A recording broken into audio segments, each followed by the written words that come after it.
friends. Hi, friends. That was me. That wasn't you. Hi, friends. That's pretty good. That's pretty close. That's close. I've been working on it. Yeah. Today, we focus on part 2 of one Chris Jenkins. The stories no one's ever heard. All right, go, Chris. I enjoyed doing the first part. I enjoyed listening to it. Yeah, I had thought about stuff I hadn't thought about in years. Yeah. Talked about stuff I hadn't thought about in years. And but I think we got up to the part where I was 25 and joined the Kingsman. 25 years old. And that would have been in 2012. And started with them in March of 2012. Matter of fact, I thought about this when we were at Myrtle Beach. The group that I was a part of, the Vintage Quartet, that we had recorded an album at Crossroads, and that's kind of how all that relationship started. And I heard about the Kingsman job. Well, I did my last date with them at Singing in the Sun in Myrtle Beach. So we went down there, set up a booth, was on a showcase and got chosen to sing on main stage that night. And we went on stage, sang that song, and You already had the job with the Kingsman. Yeah. Okay. And I walked off the stage, got in my car, and drove to Asheville, and that was my first official weekend. That was it. With the Kingsman. So that was a couple of weeks ago when we were at Myrtle Beach. I thought about that. But where were you living at that time? I was in Greensboro. Greensboro, okay. Mm-hmm. Hometown. Never lived outside of the county that I was born in until I moved to Hendersonville a few years ago. We'll get onto that in a few minutes. Yeah. So at that time with the Kingsman, obviously Ray was still singing. He was, but it was a funny time. So in 2011, at the end of 2011, Ray had been diagnosed with prostate cancer. Ah, okay. And so he was on and off the road taking treatments. And also at the end of 2011 is when Harold and Brian Hudson left the group. And then along that same time, Randy Crawford had to have a heart valve stem replacement done. Good grief. So when I tried out with the group, Randy wasn't even really traveling with them at that time. They had a fill-in guy from South Carolina named Ronnie Bright, and he was traveling singing baritone with them at the time. And now Randy did a lot of the MC work. He did, yeah. So really, I didn't get to sing with Randy until I started traveling with the Kingsman. I didn't even, he wasn't there when I tried out or anything like that because he had been recuperating from his heart valve replacement. So it was kind of a strange time. Ray was going through those treatments. Randy was recuperating, and so it was trying for them. And I think it was, comforting for Ray to have, he had just hired Bob Sellers a couple months earlier than me, and then I came along in March. And so to have some stability, in the group, I think that brought a little hope, I guess. And y'all did for a long time. We did. And, things started out good. We had a lot of good reception. And then did you have to so you were a huge Gold City fan. I was. And Cathedrals fan. Mm-hmm. And Kingsman. You did follow Kingsman too, so you knew a lot of the stuff. Gold City, Cathedrals, Heaven Bound, Kingsman. Those were my 4 favorite groups growing up. Yeah. And so I knew, a lot of their songs. I was especially a fan of the Kingsman in the 90s, when Jerry Martin was there and Brian Hudson and Parker and Ray. That was, the group that I'd heard live the most. And was a fan of those years. But I was also, this is a controversial subject, but I was also a fan of Gary Shepherd just because that was the lineup that I first heard growing up. Gary was great with them. He was. They took what he did, and Big Jim Hamill exploited it and marketed it and made a star out of it. He was a lead singer. Was he really? Yeah, I didn't know that. He was technically a lead singer, and I guess when they had heard him with another group, I can't remember the name of the group that he was with at the time, but he was singing. They heard him with this other group and found out that I guess after they had started talking to him or tried him out or whatever, they found out he had that extra register that he could kind of float up into in his head voice or whatever. And they rode that hard, but it was but anyway, so that I loved the Gary Shepard years when Arthur Rice and Ed Crawford was there, and Gary Shepard, because that was the group that I grew up listening to. So I was a fan of the Kingsmen. I didn't really have to do a whole lot of learning of their songs because I knew a lot of them. But and that's what we did when I first started with the group. We were singing a lot of the hits because we didn't have much original stuff. Yeah. The hits that they had at that time were, matter of fact, when I tried out, the month that I tried out in January, the number one song that month was their song "He's Everything I Need," which was written by Joseph Habedank. Okay. And so that was the number one song at that time. They were coming off the heels of "God Saw a Cross," which was a Rodney Griffin song that was a number one for him that Harold sang. So I was singing those top 40 hits, but mostly we were doing a lot of the traditional Kingsman stuff. Why wouldn't you? Yeah. And then, we began compiling songs and listening to songs, and that was kind of my first experience of picking original songs. We had done a few originals with the group that I was with before, but this was my first experience with a professional group picking original songs, going in, doing pre-production, picking keys, doing arrangements, things like that. So that was all a very much a learning experience for me, which I love being in the studio. I love the creation of seeing a song, from the demo stage, and then how it comes to life and how you can rearrange it. And then once the musicians get in there, tracking day, I love tracking day, and then adding your vocals and things like that. So I love that process. And, it wasn't that we were told exactly what to, the record company kind of had their own publishing company at that time. And so, they kind of gave us the freedom to choose the songs that we wanted, not necessarily have to pick from a certain pool of songs. So that's what we did. We had songs written by Scotty Inman and Joseph Habedank and Kenneth Turner West. So you had, at that time, those were a lot of day wind writers. That's true. That's correct. So that and was progressive writers. Yeah. Oh yeah. So that was the first Kingsman cut that Kenna had got, was on that Battlecry record. What was the song? It was called Faith. Faith. Okay. And it was a really good song. I think she had a couple cuts on that record. I love almost stumping you. Yes. I look and I ask you a question. I see the panic, and then all of a sudden you recall it. I hadn't thought about that album in a long time. But there was a writer that was kind of up and coming. She had not written a lot of, or she had not had any cuts, I don't think, up to that point. Maybe a cut by a regional group, but none by a professional group, by the name of Regina Walden. And she pitched us a song called "Oh Yes I Am." And it was an upbeat, kind of had a, when you got to the chorus, had a bass step out part. Well, I loved it. Greg Bentley had pitched it to me from the record company, and he said, I think this will be good for you to do the verses on. And, Ray could come in on the chorus, and, you do a kind of call and answer type thing. And I said, I love that song. I said, I want to record that. Well, none of the other guys liked that song at all. Because it kind of had an extra, it was almost like a false ending within the chorus. It went through and it made you think the chorus was going to end, and then it kept on going and did a couple more measures or whatever. It kind of had an extra measure in there that kind of threw you off, your ear off.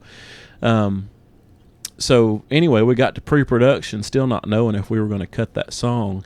Who was making the decision?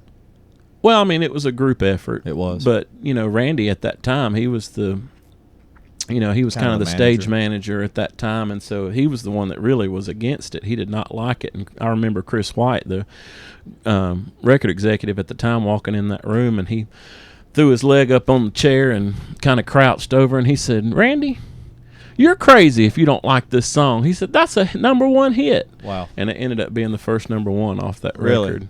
And so there you go, Randy. I hope he hears we this. gave him Oh yeah, we gave him down in the country about that for a long time.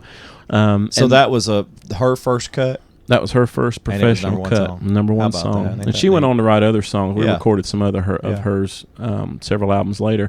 Then we had a Lee Black song. I think that was the first Lee Black Kingsman cut that he had ever had, called Battlecry. Right. Yeah, and that was the title cut that ended up being the second number one off that album.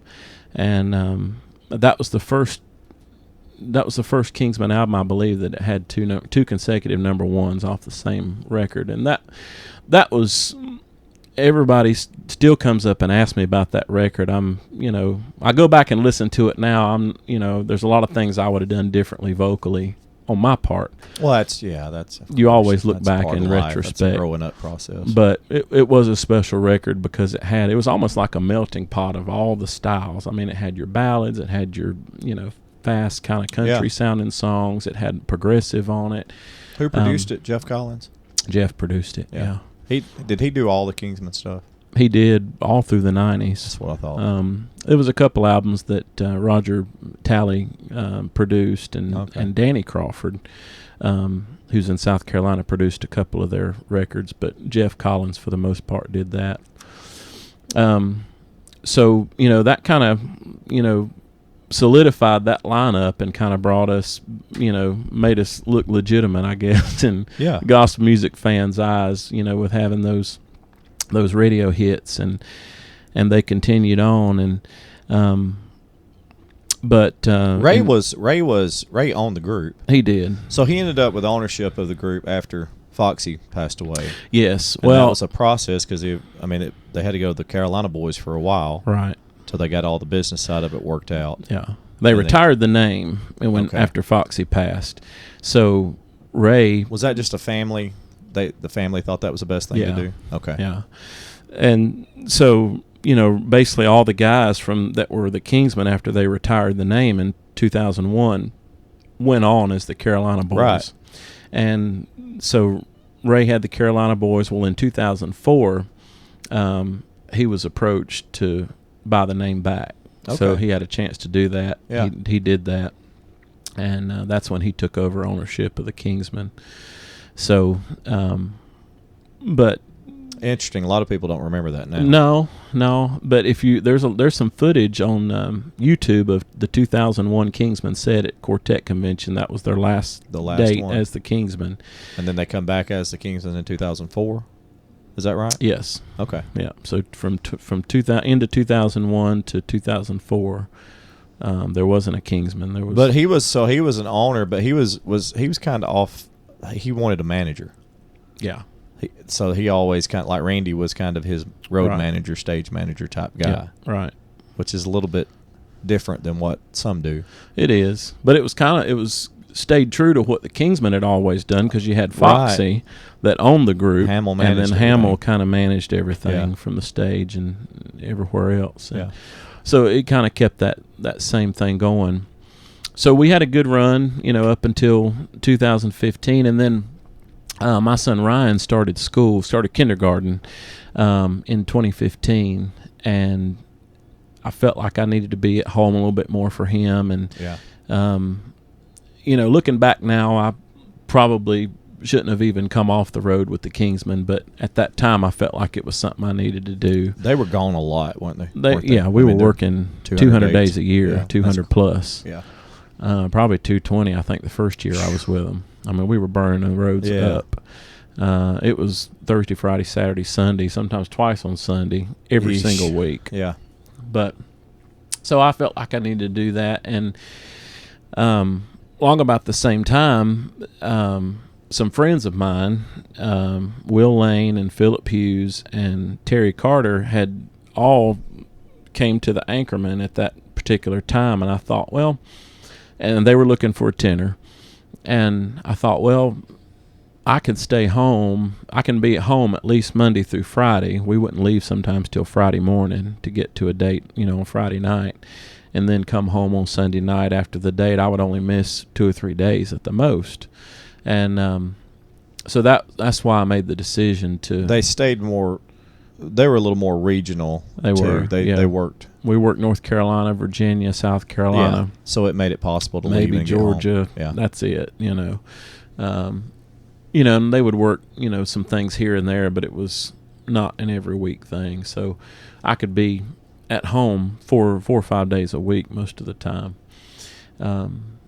So that's when I made the decision to do that. Of course, a lot of people thought I was crazy for doing it. I remember we were working with Gold City a couple weeks before I came off the road with the Kingsman, and Gold City's bass singer Chris West at the time pulled me to the side. He said, "What are you doing? He said, "Are you crazy? Why are you coming off the road? You don't need to do that." And just several people I remember, kind of scratched their head as to why I did that. But that's just something I felt like I needed to do for me and for my son at the time. And so I stayed with them, stayed off the road, or went with the Anchorman, stayed there for about a year and a few months, I guess. And then in December 2017, I was at home. I was riding through town running some errands, and Ray and I kept in touch even after I left the group for that period of time. And we were playing phone tag. I had tried to call him over Thanksgiving and wish him a happy Thanksgiving. His wife had passed away during that time that I was away, and that's when my grandfather had passed away that same year. And so he and I would keep in touch and try to encourage each other and things like that, because Ray was like my second daddy, by the time I went on the road. How long had you been with them before you left and went with them? 4 years. 4, okay. And then I came back and stayed 6 more. Okay. But so we had kept in touch, and I had been trying to get a hold of him to wish him a happy Thanksgiving. And it was the second week in December before we reconnected.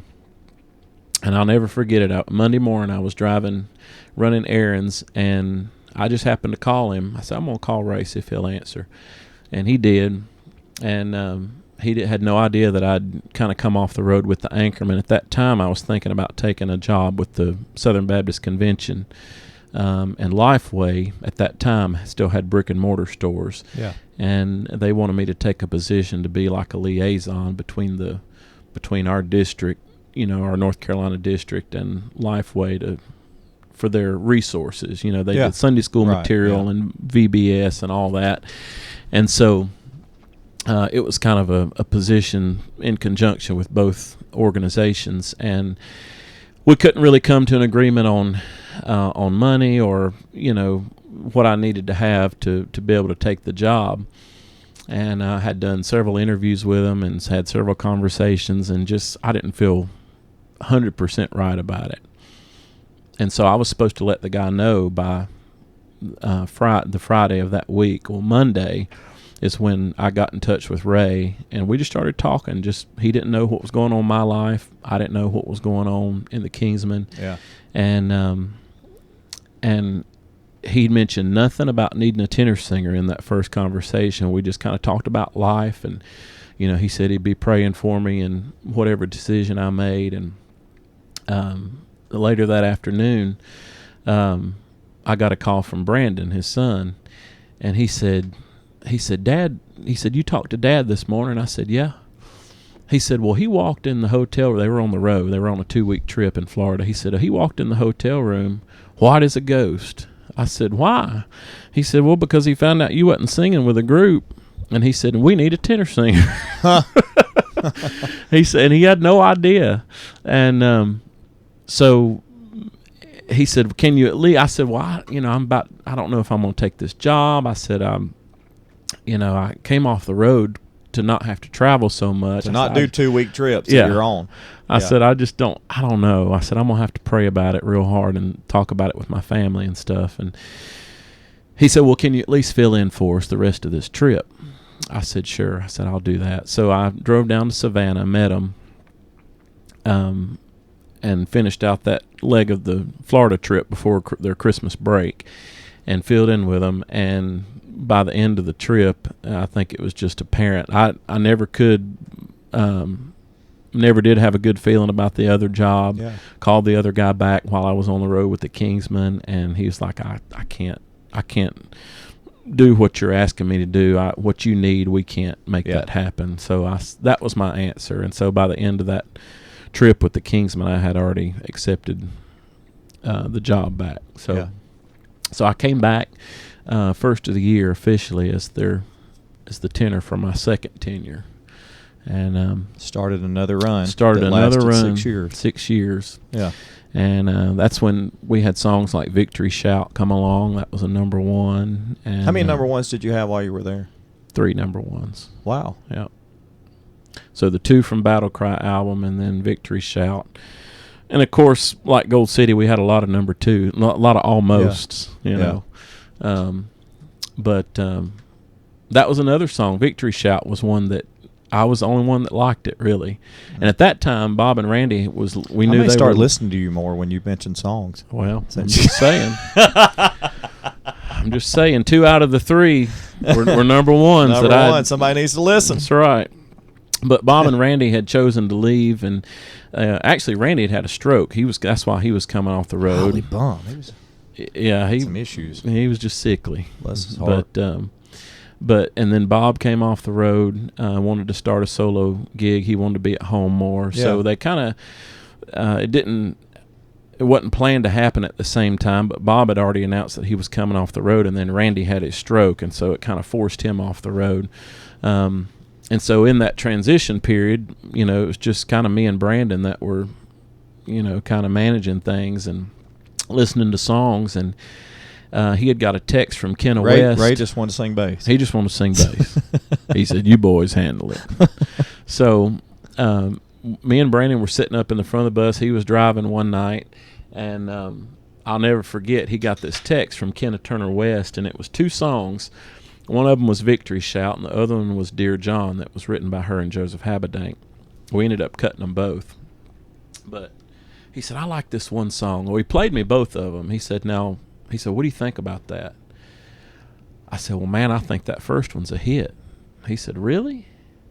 He said, I didn't really think much of the first one. He said, "I kind of like the second one that Joseph co-wrote." I said, "Well, I like that one too." I said, "But man, that first one's a hit." I said, "We could do that, like a big Prestonwood choir type arrangement." I said, "Put the choir behind us." And I said, "Make it an anthem." I said, I think that would sell. And that was Victory Shout, and that went on to be a number 1. So, but it's just people hear different things in songs. There's stuff that you heard, doing this Right Now album that I didn't hear. Yeah. But when it came out, I liked it. Well, I knew we had Gary. Yeah. Yeah, that was a lot of that. So, but that makes it easier. But yeah, there are things that we hear about a song that we could take and do this way or do that way. That's the thing about group collaboration, and it's what I've enjoyed about how we did it with the Kingsman and how we do it here with Gold City is that everybody has. He's smart enough to let everybody kind of have a say because he realizes that we all bring different things to the table. A lot of experience. A lot of musical experience, and then and working in front of a crowd, so everybody kind of has an idea of what'll work. Yeah, and if you're not passionate about a song, you're not going to, especially if it's your song, you're not going to put it over to the people. I've found that it always works better that way too. Yeah, if it's a group effort when finding those songs. Right. Presenting the 2026 Carolina Gold Gospel Fest, Friday, May 29th and Saturday, May 30th at Brushy Creek Baptist Church in Taylor, South Carolina, featuring Gold City. I was lying outside the gate for so long, begging to survive. The 2026 Carolina Gold Gospel Fest, May 29th and 30th with Gold City, Legacy 5, the Mylan Hayes Family, the Regals, and a special Saturday afternoon matinee as Gold City sings the songs of legendary songwriter and special guest Sandy Knight. Carolina Gold Gospel Fest, a 2-day, 3-session event at Brushy Creek Baptist Church, located at 4999 Old Spartanburg Road in Taylor, South Carolina. Festival passes and single session passes are available. For tickets, visit goldcityevents.com. goldcityevents.com. Or by phone at 1-800-965-9324. Don't miss the Carolina Gold Gospel Fest. For information and tickets, visit goldcityevents.com. goldcityevents.com. Anyway, and then, I guess everybody kind of knows the rest of the story. So that time you ended up, Chris Bryant came on board. Yeah, Chris Bryant and then came Alan, on board. Alan, we hired Alan Kendall, who's still there. That's right. Chris is now with the Kingdom Heirs. Yep.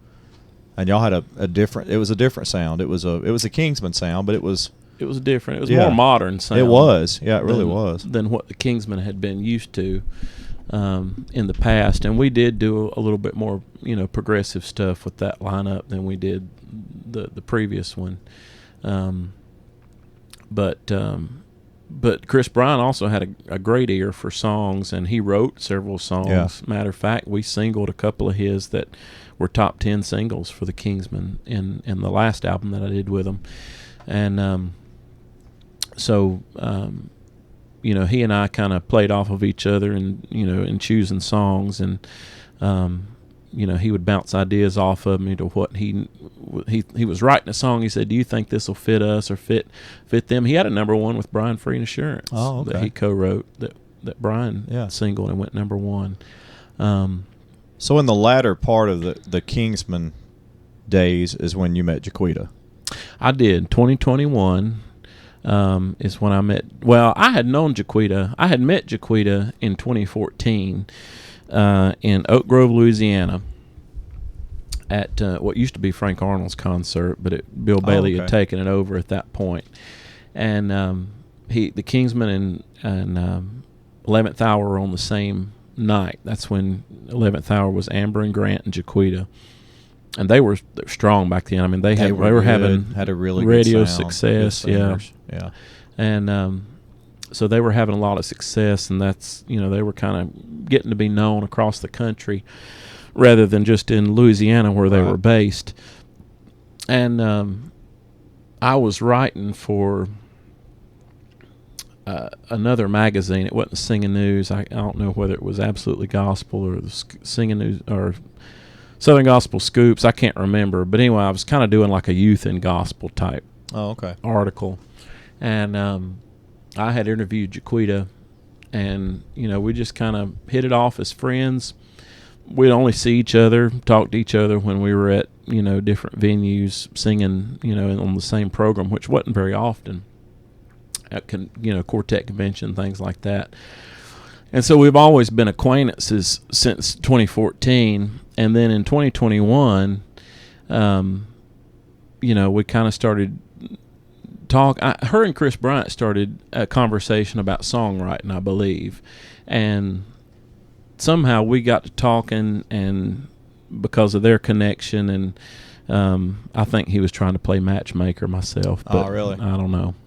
Well, thanks, Chris. But yeah, but anyway, so we actually started dating in 2021, and around quartet convention time, and then got married in 2022, August of 2022.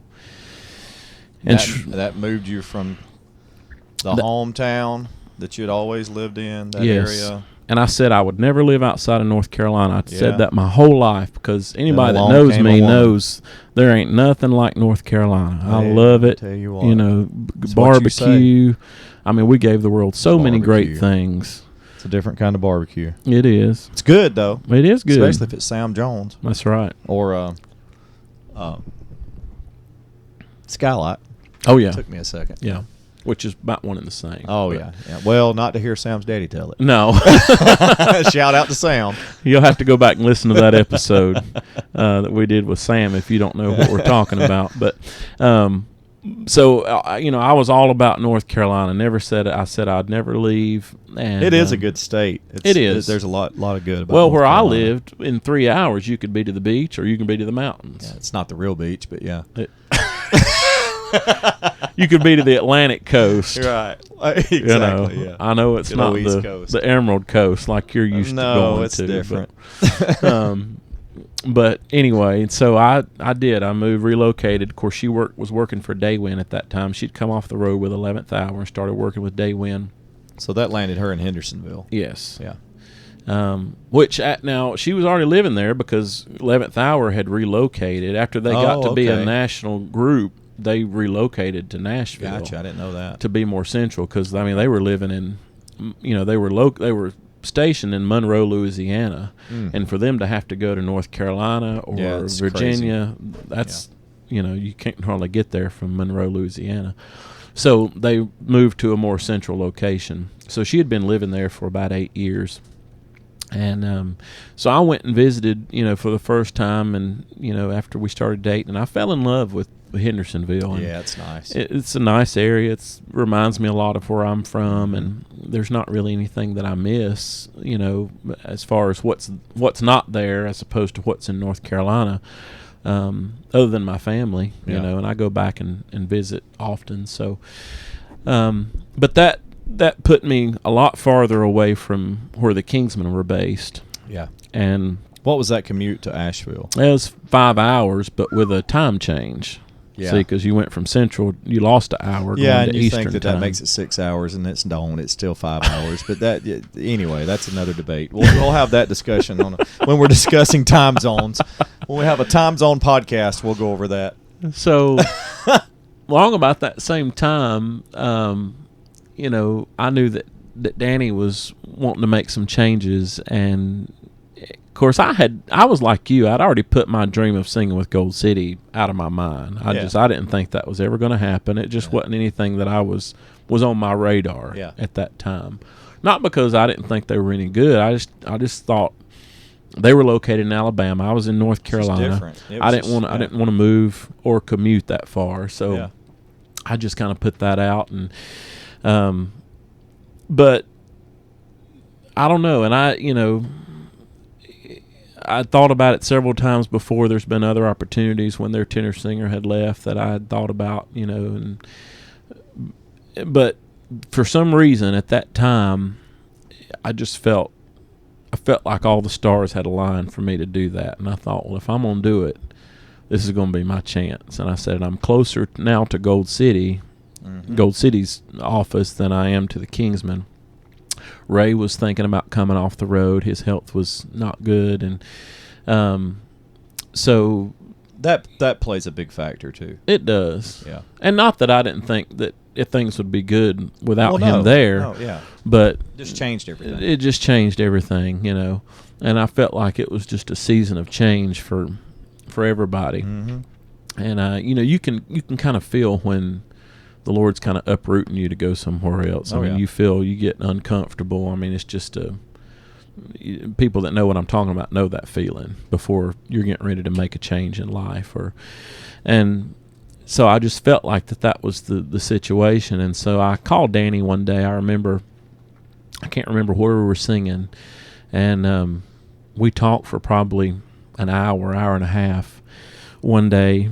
And he said, "Listen," he said, I'm not gonna ask you to come. He said, this has got to be something you want to do. He said, Danny doesn't do that. If there's ever a personnel change, he never asks from another group. And if they come to him, that's different. Yeah. But he's never pursued. He's just made a history of that. No, and he never did with me. And a lot of people think that was the case, because especially with this lineup, they thought, well, Danny's pursued Chris, and now he's went after Jeff, and but that wasn't the case. It's not even remotely how any of it came about. No. Number one, it's not Danny's personality to even do something like that. No. He's way too laid back, way too passive on those type things. So, but I knew that he was wanting to make a change, not through him, but by another channel, and I just called him and talked to him about it, and I felt like it was something I needed to do. And, not knowing of all the changes that were going to come after that. So I came in October of 2022. That's when I came with the group, October 11th. I came up there the first night y'all sang. You did, yeah. I listened to you. Yeah, we had a kind of a reveal night, and tried to keep it a secret. Of course, it wasn't a secret. There's no secrets kept. But we had a reveal night that night, and you were there. Steve Ladd was there. Several Gold City people were there. Yeah, were there. And excited about what was happening. Yeah, and it was good. It was good. And but little did I know, that Jeff would come on board, and then you would come on board. So let's talk about that a second. So then we're just going to open the book and talk about it a second. So at that time, some things happened with Chris West. Yeah. And he ended up coming off the road. Right. Chris had been very he was honestly the one pursuing you. He throughout was that the most. He was. and I, because Chris and I have been friends for years, since the Mercy's Mark days. Yeah. And he and I would talk, and he said, "I'm telling you, Chris Jenkins." So I started listening a little more closely to what you were doing, and like, yeah, if that works out, that'd be great. And so the guy that was very influential in making it all kind of happen comes off the road. Right. Well, then you had to go, what's the thing? What's happening here? Right. And that was in 3 months of me coming here. Yeah. It was. And then the whole thing unfolds for Jeff to come here, which had to be, because you always wanted to sing with Jeff. I did, yeah.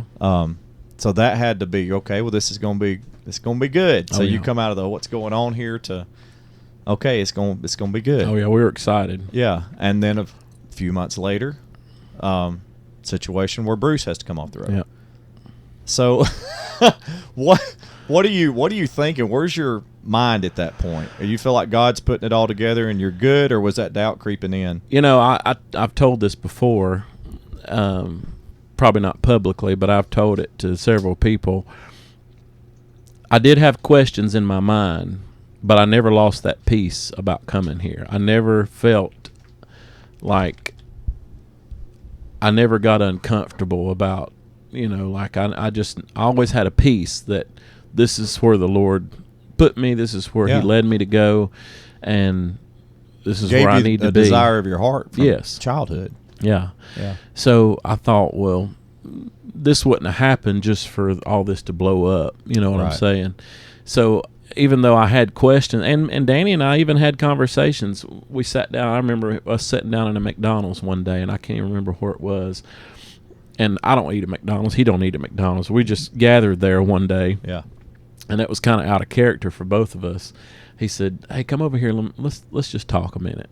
So I went over there, and he said, "Listen," he said, "you gave up a lot to come to this group." He said, "You moved, he said, of course you were going to move anyway, but he said, you made a lot of changes in your life to be able to make this work." And he said, you've committed to being here. He said, "I know you've told me you're not going anywhere."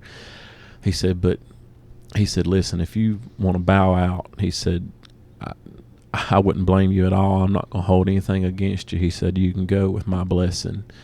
He said, "I'm sure some group would, you could find another opportunity, just like that." Yeah. And I said, "No." I said, I told him, I said, I still have a peace about being here. I said, "I believe the Lord's going to, put the right people here that needs to be here." And I said, I don't feel like I should go anywhere. And so, and that was during that Jeff had already come at that point. This was when Bruce was on his way out. And, so he gave me his blessing if I wanted to make a change, that I could, but I never wanted to. I just always believed that it was going to work out. Well, you still had three great pieces to the to the quartet puzzle. Yeah. There. And then I'll never forget the first weekend you sang with us, and you've told this story before, but that's when it was in Mobile. Man, there was a lot of crazy stuff that came about that first day and for the group. Yeah. And Gary Jones shows up at that date, and it was just like, and I just remember the first, the sound check that we did, and I was like, I think this is going to work. I was like, that's a good sound. Oh, yeah. I think everybody knew and that. I think everybody knew that was the good sound was going to be there before we sang a note. Had an idea of what it would be. But you had the people already knew what we could do individually because they'd followed all of our careers separately. And I'd always wanted to sing with you. I'd always thought, I've told you before, I always wanted to try out for Mercy's Mark. Yeah. I thought that I could, do that job. Of course, I was young. I would have been like 18, 19 then. But anyway, so for me to be able to sing with you and Jeff, I thought, man, this is going to work. I think this is going to be good. And then after you came with the group, there was a lot of, the group got a lot of hype with each change that was made. Yeah, it really did. When I came, I brought a lot of fans over from Kingsman, and we shared a lot of fans, and then Jeff, some of his people that had followed him came over and started following Gold City too, and then people that you had, followed you from Legacy 5 and Mercy's Mark, and so kind of with each step, Gold City started gaining a bigger fan base because of who we brought from our past careers. And then a lot of the old school Gold City fans were back on board because of the sound. Because of the sound. Yeah. And a lot of people, we still have people to this day come up and say, I hadn't seen Gold City since 1993 or 1999. And they're coming back to hear us. Very cool. That's very cool to hear. But I remember, shortly after you came, there was some talk. You said, man, what if... And we were starting, we'd already chosen some songs. We'd already recorded some stuff even before you got here, some tracks, you know, and some vocals for that matter. But we'd already kind of had some songs under our belt for the next record. And you said, man, wouldn't it be cool if Gary would come back and I had that in my mind for everything first. Yeah. That was part of working out for Gary to show up. That was God. Yeah. That was the Lord, number one, directing Gary out of Texas to come see his family, and then lo and behold, we're sitting in Mobile on the way to see his family. Right. So for that to all unfold like it did was, and at that whole Waffle House story of, I didn't know he was. I talked to Gary all the time. Yeah. But I hadn't talked to him in a couple of days, and he had gave me no inclination. I had been on him. Please come back to Florida and just see your family, and then run up here and see me, and let's hang out. And he just did. Yeah. He just typical Gary. He just hopped in the car and took off. And then for me to talk to him that morning and say, hey, you got to come by here. Yeah. And he did. Yeah. And it just set things in motion. That was part of the talk between me and Danny of, okay, if I'm coming to do this and Gary's willing to produce, we're going to do this, right? Yeah. So that's why, we had some pushback a little bit because you had started the process, but what we had needed Gary Jones. Yeah. And there wasn't nobody else that could do the Gary Jones sound besides Gary Jones. Well, and at that time, like I said, we already recorded, y'all had 4 or 5 songs. I think it was 5. We scrapped 1. Then we scrapped 2. Yeah. We only recorded 3 of the 5 tracks that we recorded. But see, the thing was... What were they? In the middle. Help Is on the Way. Yep. What was the other one? Gone for Good. Gone for Good. Yeah. Was the 3 that we kept. Then we ended up doing 8 more because that now had 11 songs in it. Yeah. But see, the thing was that those songs that we had picked didn't fit this group anymore. No. We were picking them. We had picked those songs even when and Chris we also West was we had an ace in the hole. Yeah. Because we knew what Gary did. Right. So at that point you go, and then after Gary heard those, Yeah. And we were all like, okay, let's do this. We need to do something different. Well, then Gary starts writing songs. Yeah. So it's really crazy how it all unfolded but you were like a kid in a candy shop. Oh yeah. And I'll never forget the first time that we were in. You had never worked with Gary. I never worked with Gary, but I'll never forget the first time we were in the Gold City studio there in Gadsden, and just being in the same place that he produced. Man, he was holding the tapes, the 2-inch of or the reels of Acapella Gold. Had not those seen in 30 years. Yeah. Yeah. That was cool. That was a cool moment. And I was scrolling through my social media, and that memory came up the other day, and that was cool. But yeah, I was nervous as a cat because I'm like, this is Gary Jones. I mean, this is my childhood hero. You didn't know what a fruitcake he was. Yeah. But I'm so thankful that we got to work together and that he worked with us. And you were having the same emotions I had in the Mercy's Mark days. Yeah. Because it was very much the same thing. And honestly, it's a little intimidating, and I don't get intimidated, but it is. It's a little bit intimidating because the other thing, Gary would ask you to do things vocally that you didn't even think. Yeah. I mean, it just wasn't part. You just didn't think that way. Right. So you had to interpret what he was saying and keep being willing to work. But Yeah. he was one of those guys. That's what he always loved about me. He could kick me in the dirt in the studio, and I wouldn't give up. I wouldn't quit. I never walked out. I'd stay in there until. And you're very similar. You'd stay in that room until it's what he wanted. Yeah. That gained his respect so fast. And you didn't know what he was asking. You know, he would say some things, and I'm like, I don't know how to do. You know, I don't know exactly what he's wanting. Yeah. But so with each I came take, in and interpreted a lot. You did, yeah, because you'd worked with him so much, you kind of knew what he was asking, what he was wanting. But you just kind of had to keep. And with every take, he'd like, now, yeah, I like how you did. You know, you just kind of in your mind, you're like, okay, well that click. Okay, well this is what he's wanting, and you finally get it. And then you hear it when you're done, and you're like, I can't believe I did that. Yeah. It's crazy. Yeah. Yeah. But anyway, it's been quite the journey, and it's hard to believe that I've been doing this, making a living at this for 15 years, almost 15 years. But we've got a lot of great things in the pipeline that, you know, I can't wait for them to hear Gary's last effort with Gold City. That's going to be very special. It is. And we've been doing some of it live. We have. But it's. But there's a lot. There's 17 songs on that project. There's a lot that nobody's even heard. You know, that we hadn't staged. It's got that Gary Jones spin on it. That's just special. It's just very, very special. It's very, I think, neat for me and for you that we got to be a part of his last project. Yeah. Because we were such huge fans of him. So that's just cool. That's just and there was something, you know. There was something super spiritual about, or supernatural about him coming back to Gold. You know, you coming here, bringing Gary on board, encouraging Gary to work with us again, and then not knowing that would be his last project. No, we didn't have a clue. You know, we didn't know. Matter of fact, we all feel a little bit robbed now that he's not here for the future. But it was kind of a full circle moment. Very much so. You know.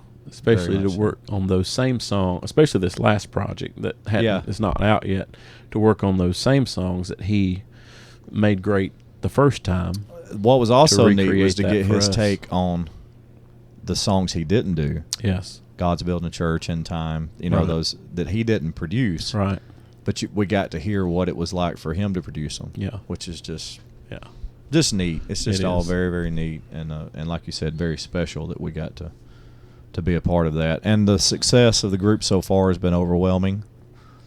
It has. Come out of the gate with Help Is on the Way, and it's the number one most played song of 2024. 2024, you're right. And then we come second single off that album, When It's Gone for Good, it goes number one. Then the next single, Rise Up, which was Gary's song, went number one and was the most played number one song of 2025. Which he never got to know. He never got to know, but was I number think one. we knew. I knew from the first time I heard it what it was going to be.